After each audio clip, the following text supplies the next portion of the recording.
محترم حضرات السلام علیکم۔ انشاءاللہ آپ بھی خیریت سے ہوں گے، میں بھی خیریت سے ہوں۔ محترم حضرات،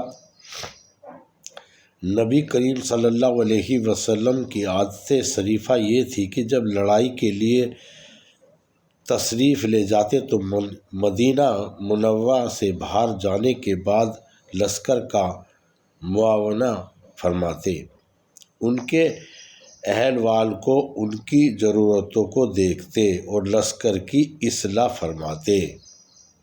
کم عمر بچوں کو واپس فرما دیتے۔ یہ حضرت شوق میں نکل پڑتے۔ چنانچہ احد کی لڑائی کے لیے جب تشریف لے جانا شروع ہوا تو ایک موقع پر جا کر لشکر کا معائنہ فرمایا اور نم عمر کے لڑکپن کی وجہ سے واپس فرما دیا، جن میں حضرات جیل بھی تھے۔ عبداللہ بن عمر رضی اللہ تعالیٰ، زید بن ثابت رضی اللہ تعالیٰ، اسامہ بن زید رضی اللہ تعالیٰ، زید بن اکرم رضی اللہ تعالیٰ، برا بن عازب رضی اللہ تعالیٰ، عمر بن حزم رضی اللہ تعالیٰ، اسید بن جحیر رضی اللہ، عرابہ بن اوس رضی اللہ تعالیٰ، ابو سعید خدری رضی اللہ تعالیٰ، سمور بن جندب رضی اللہ تعالیٰ، رافع بن خدیج رضی اللہ تعالیٰ کی ان کی عمریں تقریباً 13-14 برس کی تھی۔ جب ان کو واپس کا حکم ہوا تو حضرت خدیج رضی اللہ تعالیٰ نے سفارش کی اور عرض کیا، یا رسول اللہ، میرا لڑکا رافع تیر چلانا بہت اچھا جانتا ہے اور خود رافع بھی اجازت کے استحقاق میں ابھر کر کھڑے ہوتے کہ قد لمبا معلوم ہو۔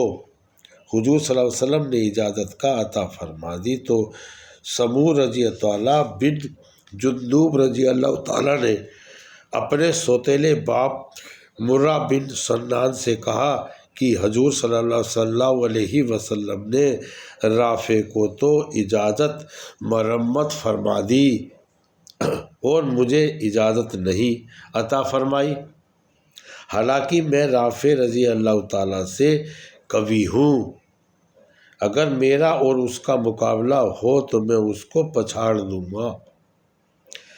حضور صلی اللہ علیہ وسلم نے دونوں کا مقابلہ کروایا تو سمور رضی اللہ تعالیٰ نے رافع کو واقعے میں پچھاڑ دیا۔ اس لیے حضور صلی اللہ علیہ وسلم نے سمور رضی اللہ تعالیٰ کو بھی اجازت عطا فرما دی۔ اس کے بعد اور بچوں نے بھی کوشش کی اور بعضوں کو تو بھی اجازت مل گئی۔ اسی سلسلے میں رات ہو گئی۔ حضور صلی اللہ علیہ وسلم تمام لشکر کی حفاظت کا انتظام فرمایا اور 50 آدمیوں کو پورے لشکر کی حفاظت کے واسطے متعین فرمایا۔ اس کے بعد ارشاد فرمایا کہ ہماری حفاظت کون کرے گا؟ ایک صاحب اٹھے اور حضور صلی اللہ علیہ وسلم سے فرمایا کہ تمہارا کیا نام ہے؟ انہوں نے کہا ذکوان۔ حضور صلی اللہ علیہ وسلم نے فرمایا اچھا بیٹھ جاؤ۔ پھر فرمایا ہماری حفاظت کون کرے گا؟ ایک صاحب اٹھے، حضور صلی اللہ علیہ وسلم نے دریافت کیا، عرض کیا ابو صہیب۔ حضور صلی اللہ علیہ وسلم نے فرمایا بیٹھ جاؤ۔ تیسری مرتبہ پھر ارشاد ہوا کہ ہماری حفاظت کون کرے گا؟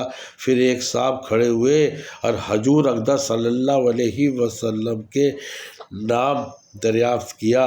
انہوں نے عرض کیا کہ ابن عبدالقیس رضی اللہ تعالیٰ۔ حضور صلی اللہ علیہ وسلم نے ارشاد فرمایا کہ اچھا بیٹھ جاؤ۔ اس کے بعد تھوڑی دیر بعد ارشاد ہوا کہ تینوں آدمی آ جاؤ اور ایک صاحب حاضر ہوئے۔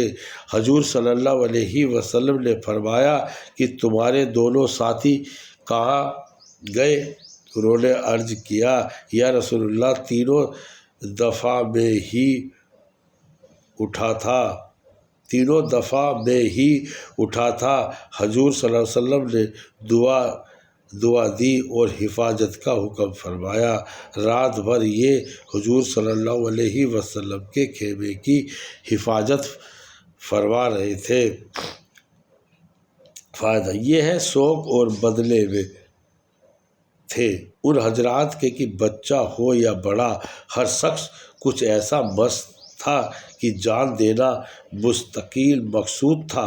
اسی وجہ سے کامیابی ان کے قدم چومتی تھی۔ رافع بن خدیج رضی اللہ تعالیٰ نے بھی بدر کی لڑائی میں بھی اپنے آپ کو پیش کیا تھا، مگر اس وقت اجازت نہ مل سکی اور پھر احد میں پیش کیا، جس کا قصہ ابھی گزرا۔ اس کے بعد سے ہر لڑائی میں شریک ہوتے رہے۔